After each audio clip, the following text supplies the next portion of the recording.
안녕하세요. 건강 스토리텔러 정화입니다. 네, 최근 암 환우분들을 비롯해서 많은 분들이 현미밥을 주식으로 섭취하고 있으시죠?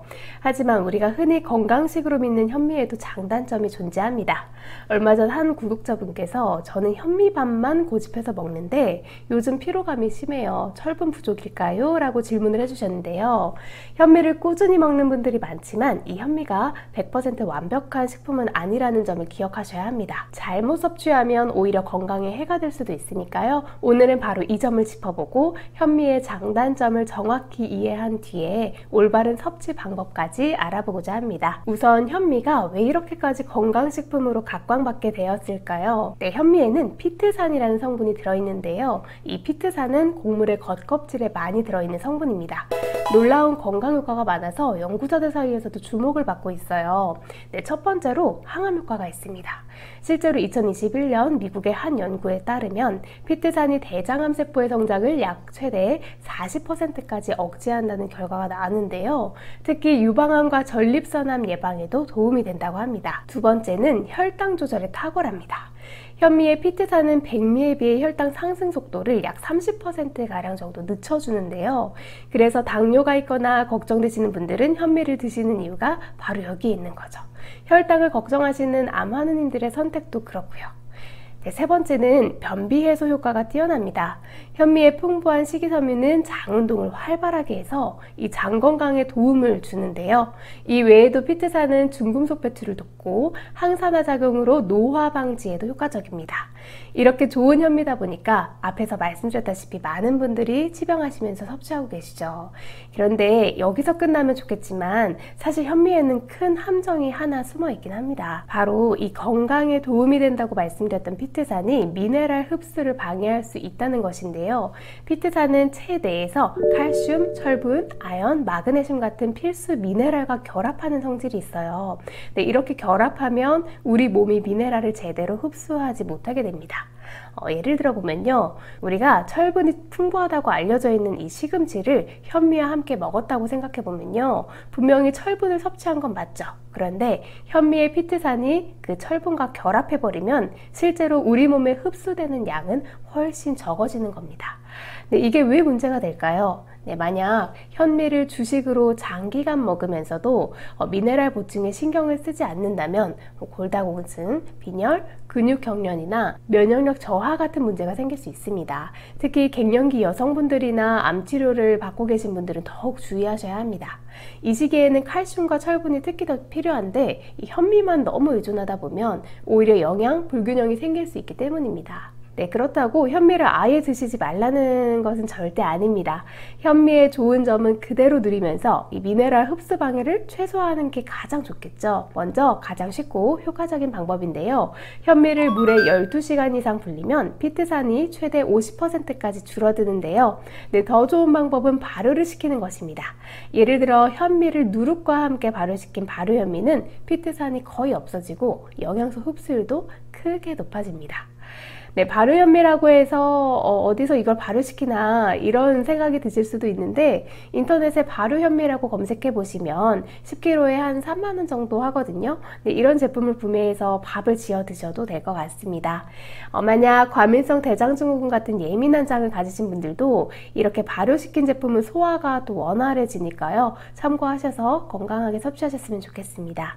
네, 그리고 두 번째 방법은 현미를 섭취할 때 미네랄이 풍부한 반찬을 함께 곁들이는 것입니다. 네, 피트산 때문에 현미가 일부 미네랄의 흡수를 방해할 수 있기 때문에 이 필수 미네랄을 보충하는 것이 중요합니다. 예를 들어 철분 보충을 위해 쇠고기, 달걀, 시금치 같은 반찬을, 또 칼슘은 멸치, 두부, 유제품으로, 그리고 아연은 굴, 해조류, 호박씨 등으로 보완할 수 있습니다.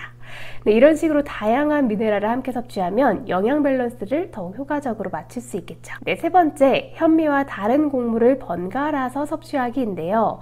매일 현미만 먹지 말고 다양한 곡물을 순환하며 드시면 영양소의 균형을 맞추는 데 도움이 됩니다. 예를 들어 월요일에는 현미, 화요일에는 귀리, 수요일에는 퀴노아, 목요일에는 보리를 섭취하는 식으로 다양하게 드셔보세요. 네, 이렇게 하면 각 곡물이 가진 고유의 영양소를 효과적으로 활용할 수 있습니다.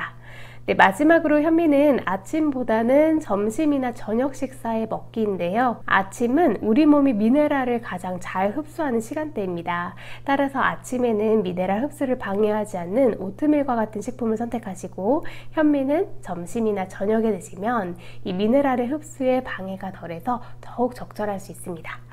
이론만 듣고 넘어가는 것도 한편으로는 의미가 없잖아요. 그래서 간단하지만 맛있는 요리를 소개해 드리겠습니다. 남편에게 가끔 해주면 참 좋아하더라고요. 네, 그래서 소개할 건강한 한 끼는 미네랄이 풍부한 현미 영양밥인데요. 준비할 재료는 생각보다 많지 않습니다. 불린 현미 1컵, 소고기 다짐육 100g, 그리고 시금치 1줌, 그리고 달걀 1개, 그리고 풍미를 더할 들기름이나 참기름 정도만 있으면 충분합니다. 먼저 불린 현미를 밥솥에 넣고 평소처럼 밥을 지어주시는 거예요. 그 다음 소고기 다짐육에 간장으로 간단하게 양념을 한 뒤에 팬에 넣고 중불에서 천천히 볶아줍니다. 시금치를 평소에 매번 데치는 게 번거롭다면 미리 데쳐서 찬물에 헹군 뒤에 물기를 꼭 짜내고 밀폐용기에 담아서 냉장 보관하시는 것도 적당한 시일 내에 소비한다면 괜찮습니다. 네, 이제 모든 재료가 준비되면 지어진 현미밥 위에 볶은 소고기, 적당히 자른 시금치, 그리고 계란 프라이를 차곡차곡 얹어주시면 됩니다. 마지막에 고소한 참기름이나 들기름을 살짝 둘러주면 재료들이 서로 어우러져서 한 끼 식사의 균형을 더욱 높여주겠죠. 현미에 포함된 피트산의 영양은 이렇게 다양한 영양소와 함께 즐기면 오히려 상쇄되면서 철분과 비타민의 흡수를 도와줍니다. 또 하나 팁을 더 드리자면 소고기 대신 다른 단백질원, 예를 들면 닭가슴살이나 두부를 활용해도 좋습니다. 네, 여러 가지 방법으로 응용할 수 있으니까 재료와 조리법을 조금씩 변형하면서 조리해 보시는 것도 괜찮을 것 같아요. 네, 오늘 함께 살펴본 현미의 장단점을 정리해보면 현미는 훌륭하지만 과학적으로 먹어야 한다는 결론입니다. 건강은 균형에서 시작됩니다. 현미의 피트산이 미네랄 흡수를 방해할 수 있다는 이 사실을 알고 계셨다면 이제는 그 단점을 보완하는 방법까지 적용을 해야겠죠. 불리고 발효하는 간단한 과정, 또 미네랄이 풍부한 식품과의 조합, 또 다양한 곡물을 번갈아서 먹기, 이 세 가지 습관만으로 현미를 진정한 슈퍼푸드로 활용할 수 있습니다. 특히 암 치료 중이거나 골밀도 관리가 필요한 분들께서는 오늘 알려드린 방법을 꼭 기억해 주셨으면 좋겠습니다. 현미의 항암 효과는 그대로 누리되 부족한 영양소는 반찬으로 채우는 전략이 필요합니다. 영양학에서는 이런 말을 많이 하는데요. 건강한 식단은 절대적인 답이 아닌 끊임없는 조정과 학습입니다. 오늘의 지식이 여러분의 식탁에 현미를 더욱 스마트하게 올려놓는 계기가 되었으면 좋겠습니다. 네, 다음 시간에는 더 흥미로운 주제로 찾아오도록 하겠습니다. 시청해주셔서 감사합니다. 항상 건강하세요.